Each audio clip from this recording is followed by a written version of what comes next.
Hello guys, hello Earth Signs, hello Virgo, Capricorn, and Taurus. Welcome dito sa aking channel, Kapalaran 888. Welcome. Alamin natin kung anong messages, vibration, gabay, energy, para sa inyong lahat. Earth Signs, Virgo, Capricorn, and Taurus.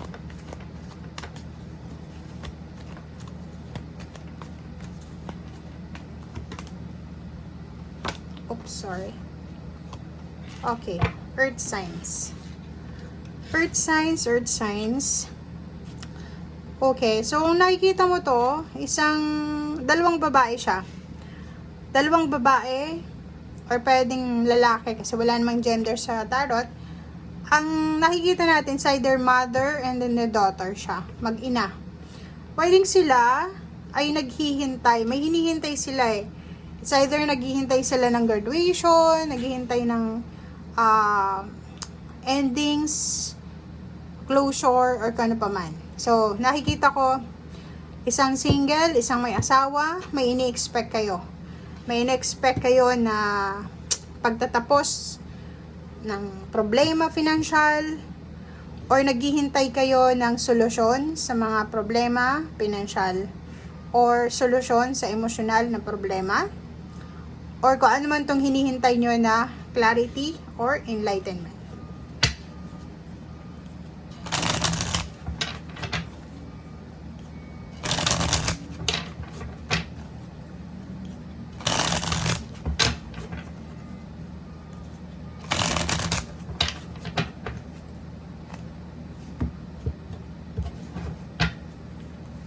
Okay, first card, diba? So, ito yung pinaka-overall message niya sa lahat ng apat na baraha, ang Wheel of Fortune. Kasi sinasabi na may isang pamilya composed ng dalawang individual, parehong babae or lalaki, or apat sila, or lima. Nakikita natin na minamanifest nyo, tinatrabaho nyo yung pagbabago, transition, transformation. Tinatrabaho nyo yung financial success, emotional closure or endings, or tinatrabaho nyo yung future nyo. Yun yung nakikita natin. Sobrang focus kayo.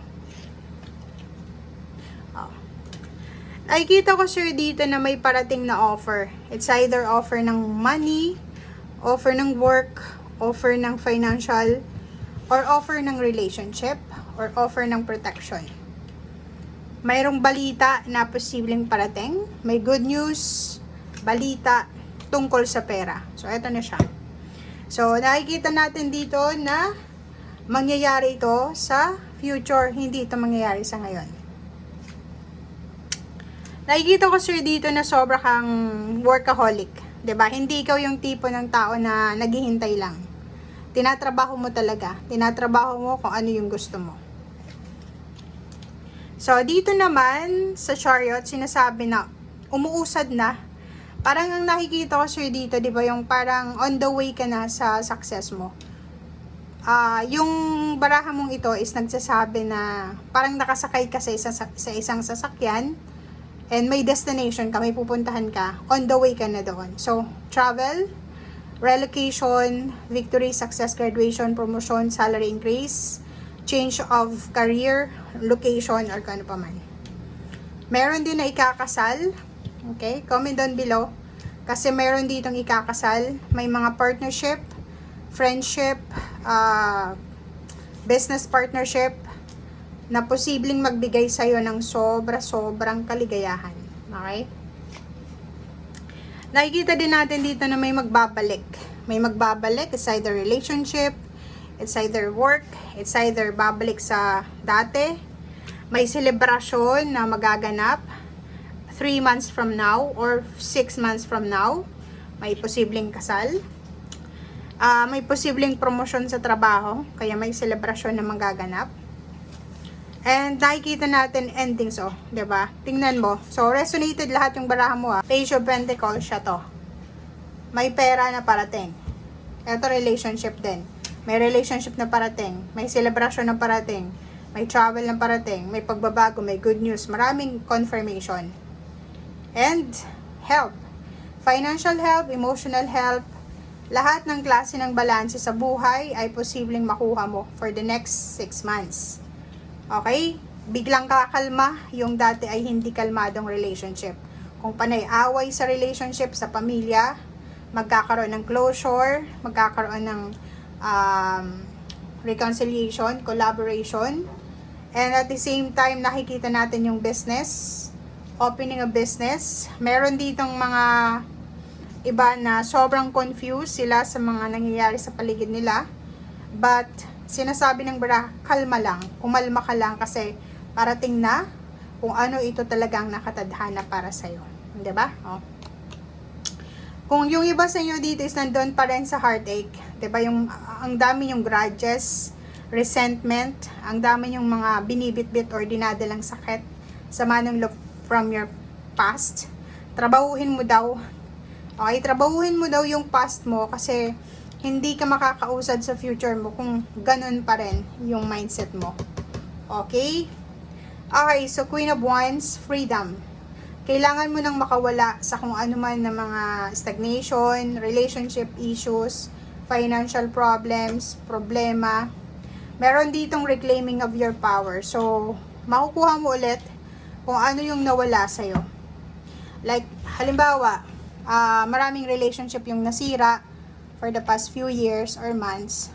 Posibleng magkakapatawaran or magkaroon ng closure or endings. Dito din, sa ginagawa mo, kasi sobra kang workaholic eh. Tinatrabaho mo kung ano yung gusto mo. Hindi ko yung naghihintay lang. Tinatrabaho mo talaga siya. Relationship ganun din. If in a relationship ka, siguro masyado kang busy sa ginagawa mo or sa trabaho mo, napapabayaan mo na yung karelasyon mo. Or kung may anak ka, or kung may pamilya, may magulang pa, bigyan mo sila ng oras. Okay? Sa future, nakikita ko sir dito na marami kang suporta na makukuha. Sa future, nakikita natin na sobrang magiging maayos, peaceful yung buhay mo. Magkakaroon ka ng peace of mind. Makakaalis ka dito sa shadow moment na yan, sa pain and heartaches. And makaka-move on ka. So, sa pera, mahahawakan mo yung pera na talagang pinapangarap mo. Pera na tinatrabaho mo sa ngayon, and makakaalis ka sa problema pinansyal or sa mga health problems or mga health issues kung may mga health issues ka. So sa ngayon, ang gagawin mo lang is konting tiis, konting tiyaga. If yung tinatrabaho mo ngayon is relationship, kailangan nating maging mapasensya. If health naman, disiplina sa sarili. If money naman, disiplina din, ganun din, and sipag. Dalawa yung wands dito eh. Queen of Wands and King of Wands, masculine and feminine. Iwasan mo yung pagiging tamad. Iwasan mo yung temptation na sumuko. Dahil sa napagod ka, hihinto ka. Pwede kang magpahinga, pwede kang bumalik ulit after nakapagpahinga ka. Pero bawal daw yung sumuko. Okay? Sa ilalim niya is Ace of Swords. Ace of Swords, ang dami-daming balita, information, confirmation, clarity na darating sa'yo sa mga susunod na araw, buwan na taon. Clarity, pathway. Okay, so thank you guys and see you again. Bye!